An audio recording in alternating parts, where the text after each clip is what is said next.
Family traditions are more than just routines. They're the threads that literally weave us together across generations. Whether it's a favorite holiday meal, an annual vacation spot, or a simple inside joke, these shared experiences shape our relationships and remind us of who we are.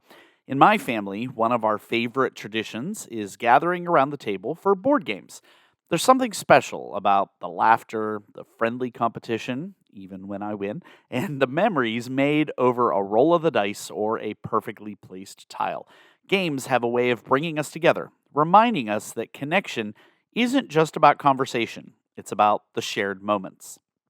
So, you probably saw the title of this week's episode and may have initially thought that we would be talking about board games. Well, not exactly, but we're starting a new series this week that is going to go through part of the summer that is inspired by one of my family's favorite activities, and that is board games. This week, we kick off this new series with an episode called Connect 4. We're going to be talking about four important messages related to connections in our lives. Just like the classic game, building strong connections in life requires intentionality, strategy, and a little bit of fun. Whether your family loves board games like mine, tells the same stories year after year, or has a unique ritual all your own, traditions help create a sense of belonging. Similar to focus, which we've talked about recently, the idea of connections is a big topic, and I could have 1,000 different things to say about it, but this week I'm going to focus on four particular areas: connecting with others, connecting with God, connecting with self, and the power of disconnecting to focus on what matters. Human beings are wired for connection. Research consistently shows meaningful relationships are one of the biggest contributors to overall happiness and well being. A study by Harvard University, which followed participants over 80 years, revealed that good relationships, not wealth or fame or achievements, were the single most important factor for a fulfilling life.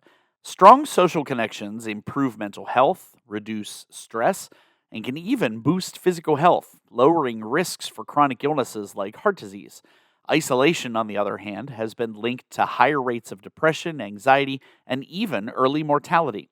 When you look at this through a lens of faith, this entire idea makes perfect sense. It started way back in Genesis. Remember, it is not good for man to be alone.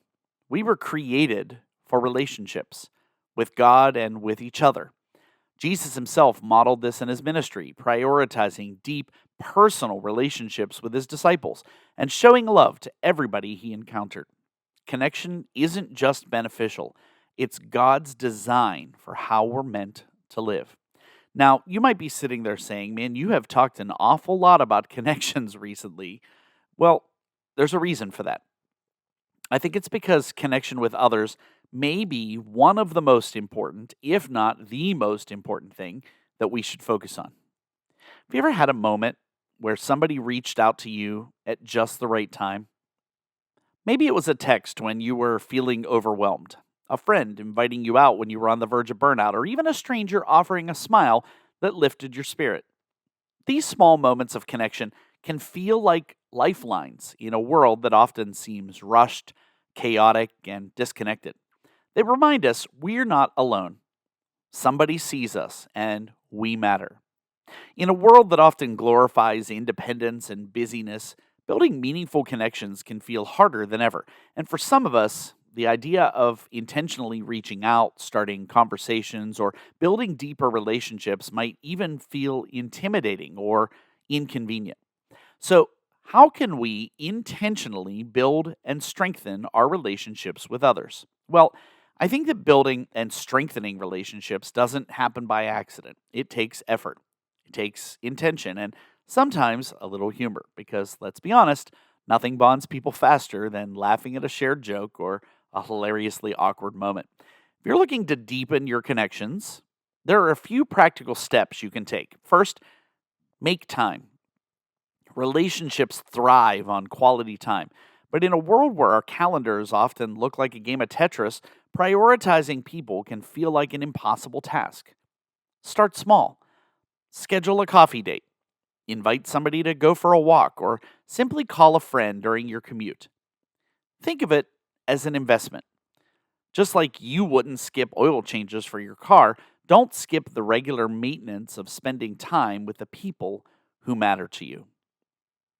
Don't forget to be present. Put down the phone, close the laptop, and give the person in front of you your full attention. Yes, even if your favorite team is playing on the TV in the background.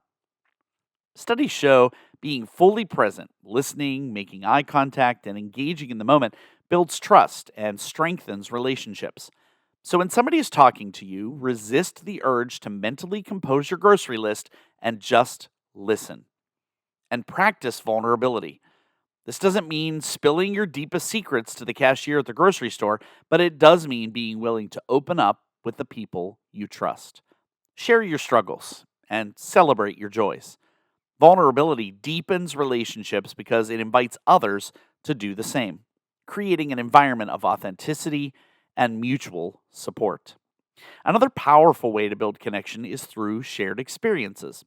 When you do something alongside somebody else, whether it's taking a cooking class, volunteering, or working on a project together, it creates opportunities to bond in ways that feel natural or meaningful. Shared activities often take the pressure off of finding something to talk about because the focus is on the experience itself. Plus, those shared memories become touch points that strengthen the relationship over time. Acts of service are another way to foster deep connections, offering to help somebody with a task, lending a hand when they are in need, or even surprising them with a small favor shows that you care about their well being. Acts of kindness not only demonstrate love, but also create a natural reciprocity. When you serve somebody, they often feel encouraged to do the same for you, building a cycle of connection and trust. One overlooked way to build connections is by celebrating others. We celebrate a lot of things in our society, but sometimes we skip some of the milestones that we really should be celebrating. Take time to notice those milestones, big or small, and show up for people when they're celebrating. Send a thoughtful message on someone's birthday. Congratulate them if they get a promotion, or just recognize their efforts with a genuine, I see how hard you've been working, and I'm proud of you. Celebration builds connection because it shows others you're invested in their happiness and success. Learning to practice empathy also plays a key role in this. Often people don't need advice or solutions, they just need to feel heard and understood. When you listen to somebody, try to truly put yourself in their shoes. Reflect back what they're feeling with statements like, that sounds really tough, or I can see why you'd feel that way. Because empathy creates a safe space for people to be vulnerable and fosters a deeper sense of trust. Okay, let's move on to the second consideration of connection, and that is our connection with God. Many people immediately think of routines, morning devotions, going to church every Sunday, or prayers before meals. And while those rhythms have value, they can sometimes become more like spiritual checkboxes than a real relationship. True connection with God isn't about performance or perfection, it's about presence. Just like in any friendship or family bond, the goal isn't to impress, it's to engage, to be real, and to be open. Connection with God often begins when we shift from duty to desire, from routine to relationship.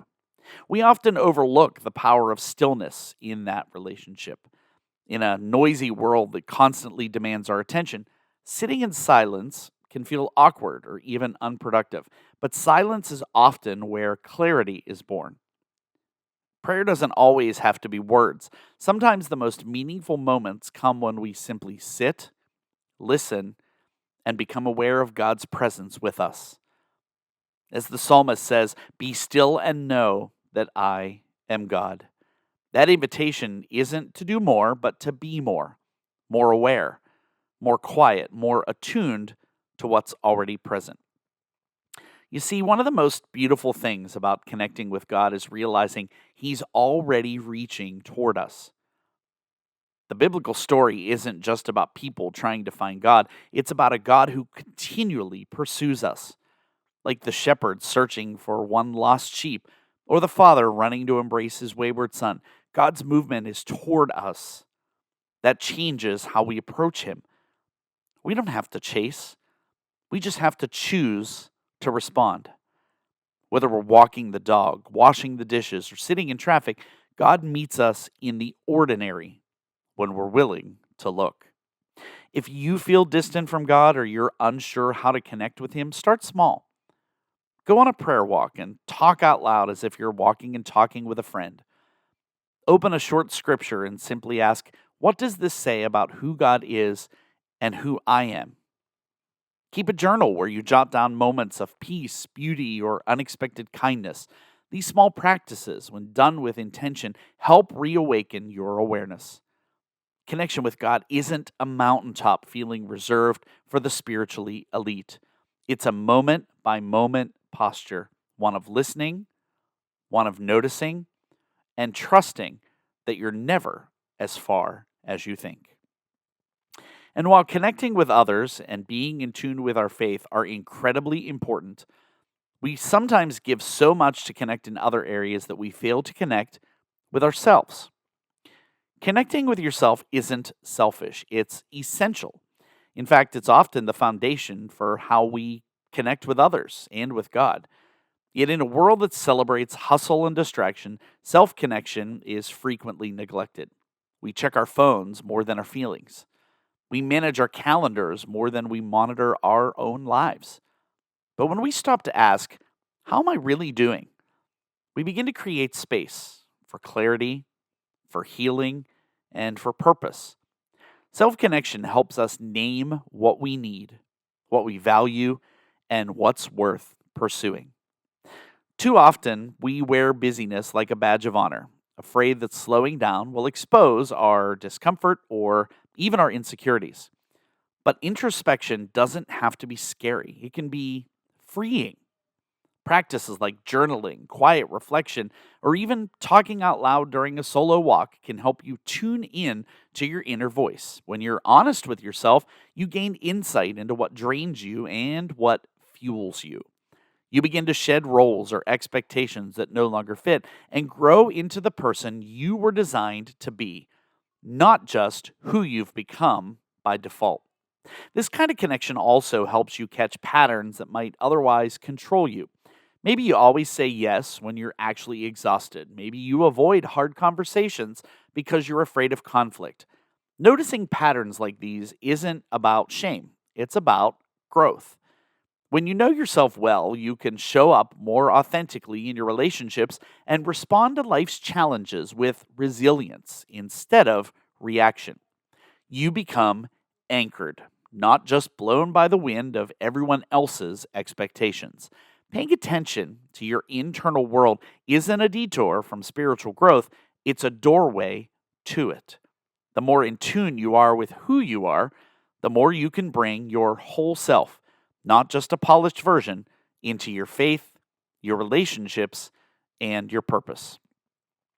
But as much as we need to plug in, and as important as all those things are that I've already said, sometimes the most meaningful connection comes from not adding more, but from choosing less.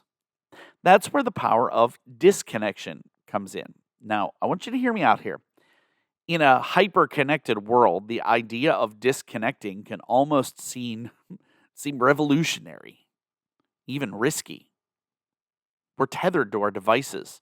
We're scrolling through news feeds. We're juggling notifications and managing never ending digital demands. But sometimes the most sacred thing we can do is unplug. Disconnection isn't about withdrawing from life, it's about creating space, giving yourself a margin so you can re engage with life more meaningfully. When we step away from the noise, we give ourselves space to hear what really matters. Disconnection invites clarity. Without constant input, our thoughts can breathe. We can sort out what's actually important versus what's simply urgent. We can revisit our priorities. We can recalibrate our pace. And we can remind ourselves that rest is not laziness, it's a reset. Disconnecting, even for a few intentional minutes or hours, can help restore mental focus, can help restore spiritual depth and emotional balance. And sometimes, with disconnecting, We also have to think about boundaries. Sometimes we need to disconnect from toxic influences, overwhelming schedules, or even well meaning people who drain our energy. Saying no in those moments isn't rejection, it's protection. It's guarding space for what aligns with our purpose and our peace. Disconnecting can be a deeply spiritual act, a way of honoring God by honoring the limits He placed in us for our own good. Ultimately, disconnection isn't an escape, it's a discipline that allows us to return to the world better, clearer, calmer, and more connected to what matters most. By choosing to disconnect from the constant stream of distraction, we can more intentionally connect with the deeper stream of purpose running beneath it all. So this week, I have an assignment for you. I know it's summer. School teacher in me wants to give you an assignment this week. I want to challenge you to take one small step toward reflecting on your connections. When it comes to others, maybe that's calling a friend you haven't talked to in a while or writing a note of encouragement to somebody who's been on your mind. With God, maybe it's spending more time in focused prayer or journaling or participating in intentional ministry. With yourself, maybe it's purposefully scheduling quiet time or choosing an activity you want to do. Even the smallest gesture can have a big impact. It's often the simple, thoughtful moments that mean the most. And most importantly, I want you to reflect on the experience. Today's world seems to encourage independence and self reliance over interdependence. We're often told to focus on our own success or self care, which, while important, can sometimes come at the expense of our connections with others. People may fear vulnerability, worrying that opening up to others might lead to rejection or judgment. Overcoming these challenges requires us to be intentional with our actions, choosing to prioritize relationships, putting down the phone during conversations, and being brave enough to be honest and open with God and others. When we make those efforts, we experience the richness of life as God intended it for us, filled with love, support, and mutual growth. I want to kind of start to wrap things up today by sharing this reminder from Proverbs 17. A friend loves at all times, and a brother is born for a time of adversity. You might be thinking, what does that have to do with what we're talking about? It's a beautiful picture of what connection can look like. Steadfast love and support, no matter the season. If this episode encouraged you, I'd love for you to share it with somebody that you care about. Maybe it's a friend, or a family member, or even somebody you'd like to reconnect with. Sharing uplifting content is a simple way to spread hope and start a meaningful conversation. Let's keep finding ways to build connections and reflect God's love in every relationship. At the end of the day, building stronger relationships boils down to showing up, being real, and choosing connection over convenience. It's not always easy, but the rewards, a deeper sense of belonging, trust, faith, love, they are worth every effort. And if all else fails, remember this golden rule. Food is a universal love language, so bring snacks. Next time, we switch to another one of the most popular family games, but one of strategy, Jenga. Next time, we're going to ask this important question. What are you building on? Whew. That's going to be deep, and I'm looking forward to it. Talking about foundations, balance, and how small unchecked shifts can lead to big consequences. Well, as always, I really do appreciate you tuning in this week. We'll see you back here next time. We'll have more for you on cue.